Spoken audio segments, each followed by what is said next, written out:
ഡൽഹി മുഖ്യമന്ത്രി പ്രഖ്യാപനമുടൻ വൈകിട്ട് 7-ന് ചേരുന്ന ബിജെപി നിയമസഭാ കക്ഷിയോഗം നേതാവിനെ തെരഞ്ഞെടുക്കും. യോഗത്തിൽ മുതിർന്ന ബിജെപി നേതാവ് രവിശങ്കർ പ്രസാദ്, ദേശീയ സെക്രട്ടറി ഓം പ്രകാശ് ധൻഖർ എന്നിവരാണ് കേന്ദ്ര നിരീക്ഷകരായി പങ്കെടുക്കുക. നാളെ ഡൽഹി രാംലീല മൈതാനിയിൽ വച്ചാണ് സത്യപ്രതിജ്ഞാ ചടങ്ങുകൾ നടക്കുക. ഗൗതം അനന്തനാരായണൻ ചേരുന്നുണ്ട്. ഗൗതം, ഇനി വെറും 1 മണിക്കൂർ പോലും തികച്ചില്ല യോഗത്തിനായി.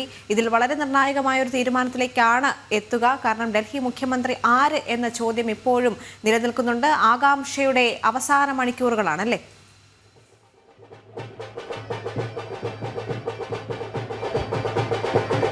ദേവിക, ഈ മാസം 8-ാം തീയതി തെരഞ്ഞെടുപ്പിന്റെ ഫലം വന്നതിന് ശേഷം ദേശീയ രാഷ്ട്രീയവും അതോടൊപ്പം തന്നെ ഡൽഹി രാഷ്ട്രീയവും ഉറ്റുനോക്കിയ ഒരേ ഒരു കാര്യമാണ് അടുത്ത ഡൽഹിയുടെ നായകൻ ആരാകും. അതൊരു വലിയ ചോദ്യചിഹ്നമാണ്. കാരണം BJP ഒരു വലിയ കേഡർ സംവിധാനമുള്ള പാർട്ടിയാണ്. പൊതുവെ BJPയുടെ തീരുമാനങ്ങൾ എന്താണ് എന്നത് സംബന്ധിച്ച് പുറത്തേക്ക് മാധ്യമങ്ങൾക്കൊന്നും അങ്ങനെ വാർത്തകൾ ചോർന്നു കിട്ടുന്ന ഒരു സംഘടനാ സംവിധാനമല്ല BJPയുടേത്. അതിൻ്റെ ഏറ്റവും ഉന്നതാധികാര സമിതിയായ പാർലമെന്ററി ബോർഡിലെ 11 അംഗങ്ങൾക്ക് മാത്രമാണ് ഈ നിമിഷം വരെ ആരാകും അടുത്ത മുഖ്യമന്ത്രി, അല്ലെങ്കിൽ ഇന്നത്തെ ഈ നടക്കാൻ പോകുന്ന നിയമസഭാ കക്ഷി യോഗത്തിൽ ആരെയാണ് തെരഞ്ഞെടുക്കാൻ പോകുന്നത് എന്ന് ഇപ്പോൾ പോലും അറിയാവുന്നത് ആ 11 പേർക്ക് മാത്രമാണ്. എന്തായാലും ഞാൻ ഈ നിൽക്കുന്നത് ഡൽഹി പന്ത് മാർഗിലെ BJP ആസ്ഥാനത്തിന് മുന്നിലാണ്. ഇവിടെ ദൃശ്യങ്ങളിൽ നമുക്ക് കാണാം ധാരാളം പാർട്ടി പ്രവർത്തകർ ഇപ്പോൾ ഈ പന്ത് മാർഗിലെ BJP ആസ്ഥാനത്തിന് മുന്നിലേക്ക് എത്തുന്നു. അവിടെ വാദ്യമേളങ്ങളുടെ മറ്റും അകമ്പടിയിൽ നൃത്തം ചെയ്യുന്ന പ്രവർത്തകരെയൊക്കെ നമുക്ക് ദൃശ്യങ്ങളിൽ കാണാം. അതായത് ഒരു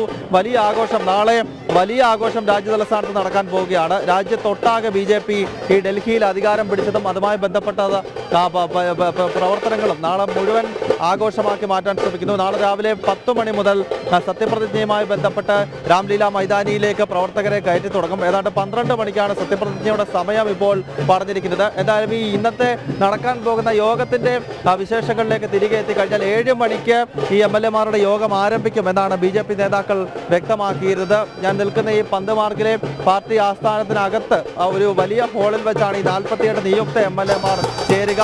ആ യോഗത്തിന് നേതൃത്വം നൽകുവാനായി BJP 2 കേന്ദ്ര നിരീക്ഷകരെ കൂടി അയക്കും.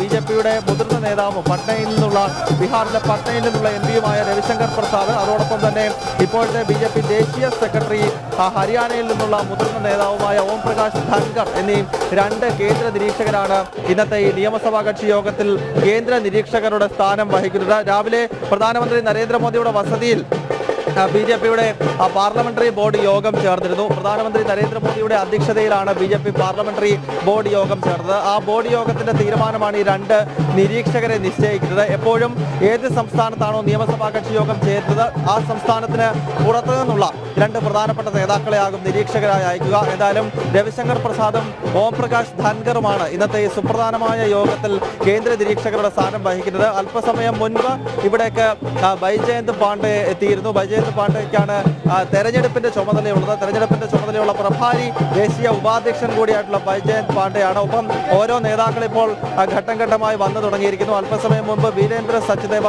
BJP ഡൽഹി ഘടകത്തിന്റെ അധ്യക്ഷനാണ്. അദ്ദേഹം ഈ പന്ത് മാർഗിലെ പാർട്ടി ആസ്ഥാനത്തേക്ക് എത്തിയിട്ടുണ്ട്. അങ്ങനെ പ്രവർത്തകരും അതോടൊപ്പം ഈ വിജയിച്ച നിയുക്ത MLA-മാരും ഓരോരുത്തരായി ഇപ്പോൾ ഇവിടേക്ക് എത്തുകയാണ്. 7 മണിക്ക് ഈ യോഗം ആരംഭിക്കുമെന്നാണ് BJP നേതാക്കൾ വ്യക്തമാക്കിയത്. 7 മണിക്ക് ആരംഭിച്ചു കഴിഞ്ഞാൽ പിന്നീട് വലിയൊരു കാലതാമസം ഇതിനകത്ത് ഉണ്ടാകുന്നില്ല. ഏതെങ്കിലും ഒരു മുതിർന്ന നേതാവ് ആരെയാണോ ദേശീയ നേതൃത്വം തീരുമാനിച്ചത് ആ വ്യക്തിയുടെ പേര് അവതരിപ്പിക്കും. അതിൽ 48 MLA-മാർക്കും അതിൽ നിലപാടുകൾ വ്യക്തമാക്കാം. അതിൽ വിയോജിപ്പുകൾ ഉണ്ടാകാനുള്ള ഒരു സാധ്യതയുമില്ല. കാരണം BJPയുടെ ദേശീയ നേതൃത്വം നിർദ്ദേശിക്കുന്ന ഏത് വ്യക്തിയെയും ഞങ്ങൾ സ്വീകരിക്കുമെന്ന് 48 MLA-മാരും ഇതിനകം വ്യക്തമാക്കി കഴിഞ്ഞു. അതിനാൽ ആദ്യം ഒരു മുതിർന്ന നേതാവ് ഒരാളുടെ പേര് അവതരിപ്പിക്കും. പിന്നീട് അതിനെ മുതിർന്ന മറ്റ് 2-3 MLA-മാർ പിന്താകും. അതോടുകൂടി നിയമസഭാ കക്ഷി യോഗം അവസാനിക്കുകയാണ്. അങ്ങനെ കക്ഷി നേതാവിനെ തെരഞ്ഞെടുക്കും. പിന്നീട് നമുക്ക് പുറത്തു നിൽക്കുന്ന മാധ്യമങ്ങൾക്ക് ഉൾപ്പെടെ ആരെയാണ് ഈ യോഗം കക്ഷി നേതാവായി തെരഞ്ഞെടുത്തിരിക്കുന്നത് എന്നത് സംബന്ധിച്ചൊരു വ്യക്തത ലഭിക്കും. ദേവിക, ശരി ഗൗതം, എന്തായാലും വളരെ വലിയൊരു ആവേശമാണ് അവിടെ കാണാൻ സാധിക്കുന്നത്. അല്പസമയത്തിനുള്ളിൽ തന്നെ ഡൽഹി മുഖ്യമന്ത്രി ആര് എന്ന ചോദ്യത്തിന് ഉത്തരമാകും. ഗൗതം അനന്തനാരായണനാണ് അവിടെ നിന്നുള്ള വിവരങ്ങൾ പങ്കുവച്ചത്.